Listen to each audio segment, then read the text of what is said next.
Yeah, it was intense, and then it got less intense, and it got more intense. And there was like the honor and the thrill of getting it, and then there was starting to prep for it, and then there was feeling comfortable, and then there was starting to actually shoot it. So a lot of ups and downs, and a lot of preparation. There was like a weight loss. There was getting the trying to understand what the stages of using would look like, and I was playing real people. Anyway, I don't want to ramble, but anyway, there's a lot of that. Was it quite tough having to tell someone else's story? Yeah, it makes you nervous because you don't want to get it wrong. You don't want to can you imagine if someone was playing you in your life and they did something to rub you the wrong way or something? Yeah, so that was nerve-wracking. And Nick, I think, is he's literally right there. So I'm gonna go over and surprise him actually after. What was it like working with Steve? What an honor. Are you a fan of The Office? Yeah. Yeah, I mean, I had to get over that, but then he's an incredible actor. I feel like I really learned a lot. So, and it's just surreal to me now. Like that's a buddy. Like that's my movie dad. So, yeah. Lots of rumors you'll be the next Batman.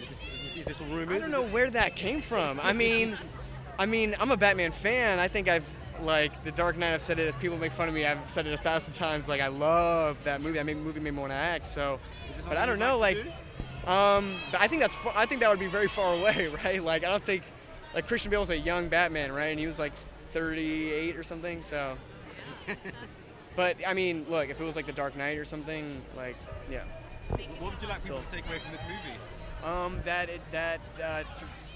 Hopefully, it's, I don't want to project anything, but to remove the stigma of addiction and to understand that it's a human issue, not a drug addict's issue, and anyone can go through it, and that's not a horror warning. It is what it is, and I think people need to understand that, especially in the States.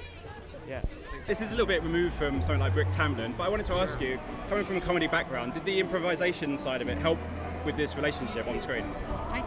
I think improvisation, just the basic tenets of it help in a general sense with acting, because it forces you to listen to each other. Yeah. And so I think that's helpful. We didn't really improvise on this so much, but we were loose in the sense of just interaction.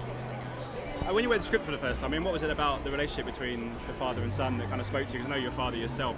Did that aspect kind of speak louder than anything else? Oh, for sure. Yeah, I have 2 teenagers, and the fact that this man had to go through what he went through and deal with this terrible addiction of his sons.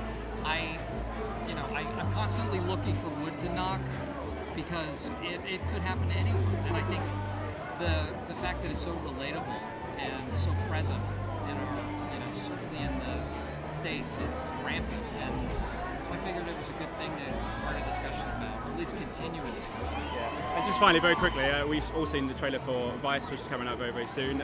We've seen Christian and you and Sam and everyone else. What can we expect from that one? Because everyone's waiting to see it. I haven't seen it. You haven't seen it? I have no idea.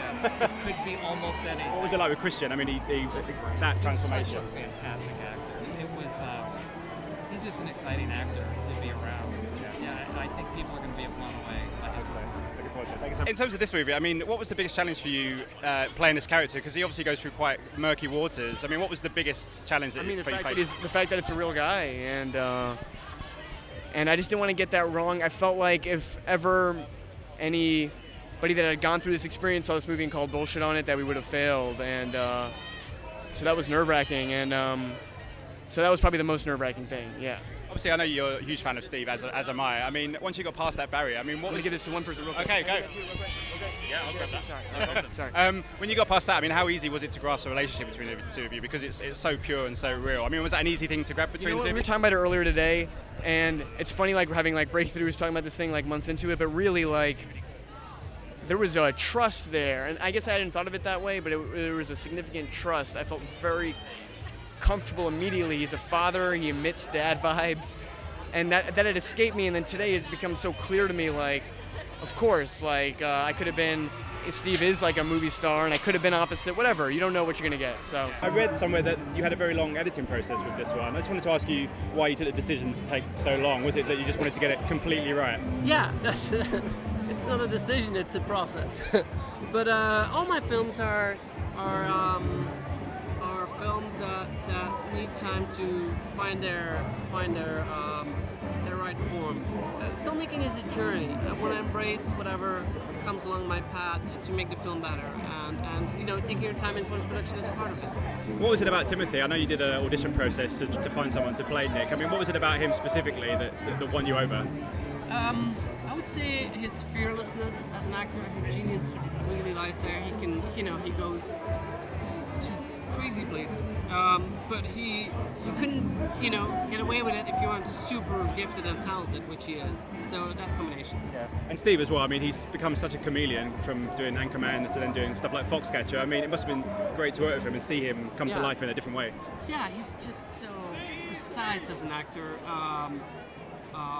It's remarkable. Yeah, he can also, you know, from his improv background, really, you know, take a scene to magical places just in a blink of an eye. Yeah.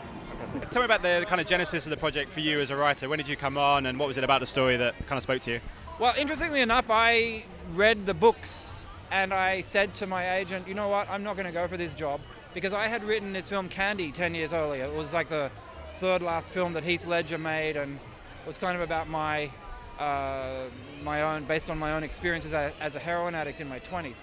And I was like, I don't think I should write a film about drugs, even though I was really broke and I needed the job. So my agent said, just take the meeting anyway with the producers, because they're good people, plan B. So I took the meeting, but the night before I took the meeting, my dad wrote me an email talking about, did I hear about Philip Seymour Hoffman dying? And in the email, my dad says, oh, sometimes I feel this family is so blessed. It's my dad talking about his awareness of my experience as an addict all those years ago. And when he wrote that email, I just thought to myself, you know what, that's like a message from the heavens. I should probably take this job, or I should probably try and get this job and put my heart into it. So that's how it started for me. I recognized the power and authenticity of the books, but I thought, maybe it's not for me.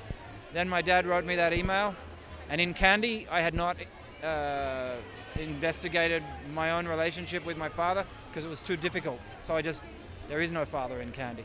And then I thought, okay, maybe this is the chance to do that all those years later. Tell me about working with Felix. I mean, how close did the two of you collaborate on this one? Because I know he did a draft, but I can imagine that once you got to production after all those years that you were both involved together. No, we were involved from really early on right through to production. And by then I wasn't really involved. I visited set a couple of times as like the honorary set visitor. Felix and I collaborated really closely. We kept meeting in different parts of the world. We were in Bondi Beach, and then we were in Paris, and I went to Antwerp where he lives, and we kept reducing, making decisions about what needed to go, what could stay, throwing out the baby with the bathwater lots of times. The very first ever draft was about 185 pages, and we just kept boiling it down, and we had lots of whiteboards and lots of charts. We had a beautiful experience. I wanted to ask you about the cast. I mean, I know you probably couldn't foresee who you were going to get when you got to the production, but Timothee's had such an amazing year, and Steve's become this amazing chameleon that can do comedy, drama, and all these amazing things. You must have been delighted that the two of them came on board, but were so passionate about the project as well. Yeah, they were passionate about the project. The chemistry between them is so ridiculously beautiful on and off stage, and we couldn't be more blessed with a better pairing, a father-son pairing.